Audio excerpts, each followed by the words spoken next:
Hello, my name is Matej Matsula. I am an MYP4 student who has just finished the literature unit on English. I'd like to introduce you the class of preMYP to literary analysis. Before we start, actually, I'd like to explain the grading system in MYP. If this stuff has already been explained, feel free to just skip this part. But do know that this will be important later on. Grading in MYP is far more complicated than in PYP or really any other school system. So instead of being directly averaged out into the final grade, imagine each hash symbol on the right represents an individual grade. Something called criteria have been put into place. And each grade you receive belongs in, generally it's one of 4 criteria, labeled from A to D.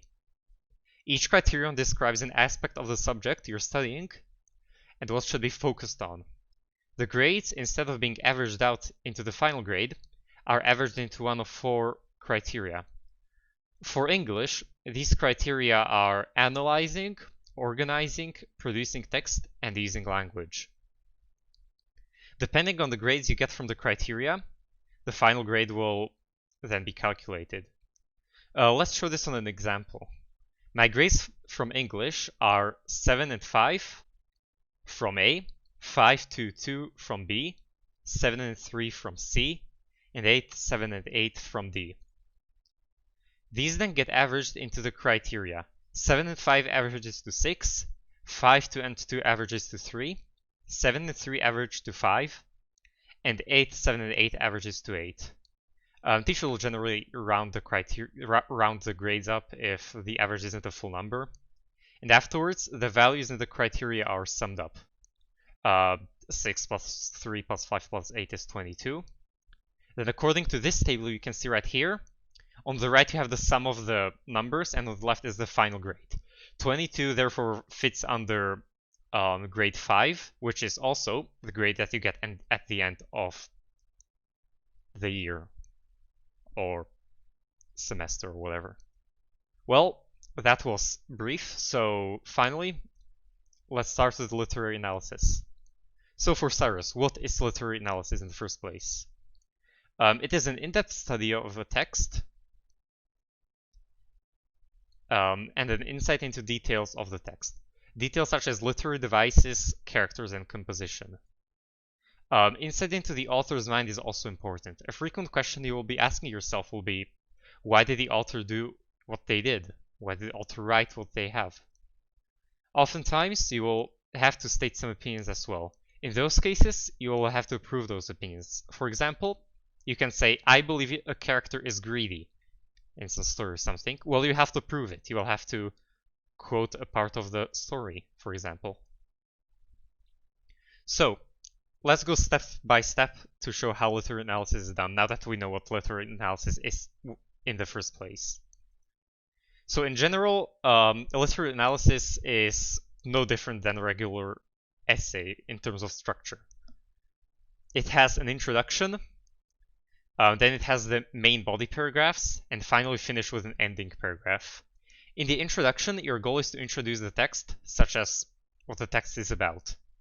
Introduce the author as well, maybe provide some background information about him as well, and provide general information about the text, such as the literary form or the genre. In the main body, you will go through the text you're analyzing. I generally like to go through the text chronologically and dissecting each section individually. Your main focus here should be the details found in each section of the text you're currently focusing on. Focus on details such as literary devices and the author's choice of language. In the ending paragraph, your task is to conclude the analysis. Revise the most important points made in the main body. It is also very important to not bring up any new information. That stuff belongs in the body paragraphs, not in the ending.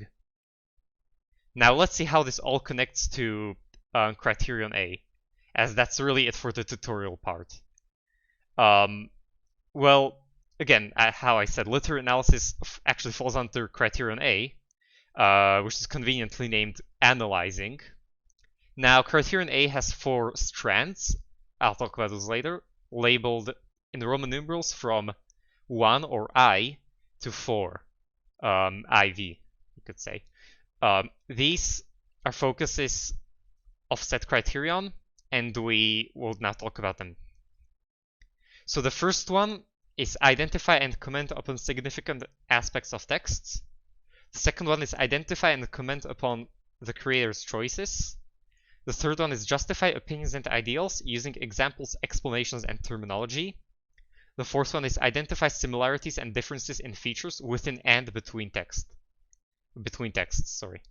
Now, let's talk about each individual strand in further detail and what you can do to fulfill each strand.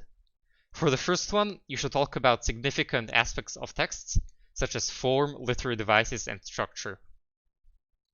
For the second strand, answer the question, why did the author write specifically what they had, whenever speaking about creators' choices of certain stuff. To fulfill the third strand, whenever stating an opinion, try to prove it by referencing the text. And finally, for the fourth strand, you should compare and contrast parts of the text or multiple texts if you're analyzing multiple texts at the same time. Here you can see in detail the four strands in play. Depending on how successful you are at fulfilling each strand, the grade you'll receive in Criterion A will change. As you can notice, the strands are mostly the same, besides, well, the words in bold, although there are some other differences as well. These words require, and these words change to require higher skill. The better grade is to be received. So, as an example, achievement level 1 to 2 uses the word minimal in the first strand.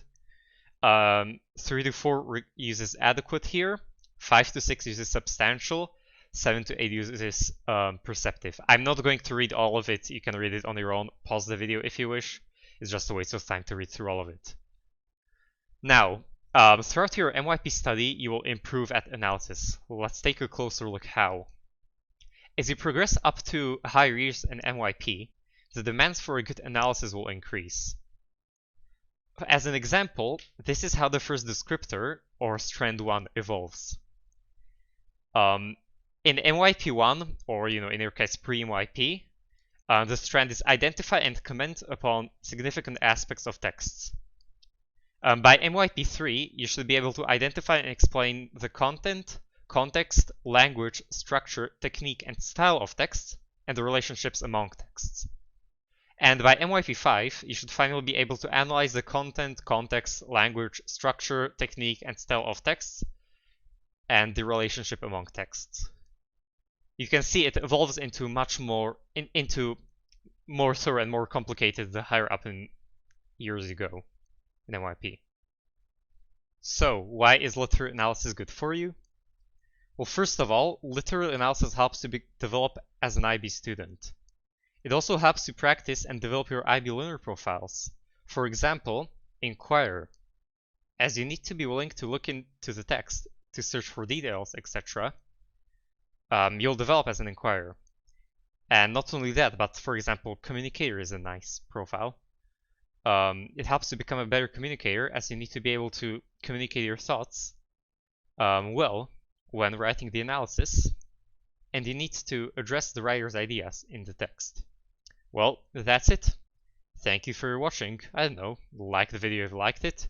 Like it also if some devil of a teacher made you watch it. And yeah, that's about it. Bye bye.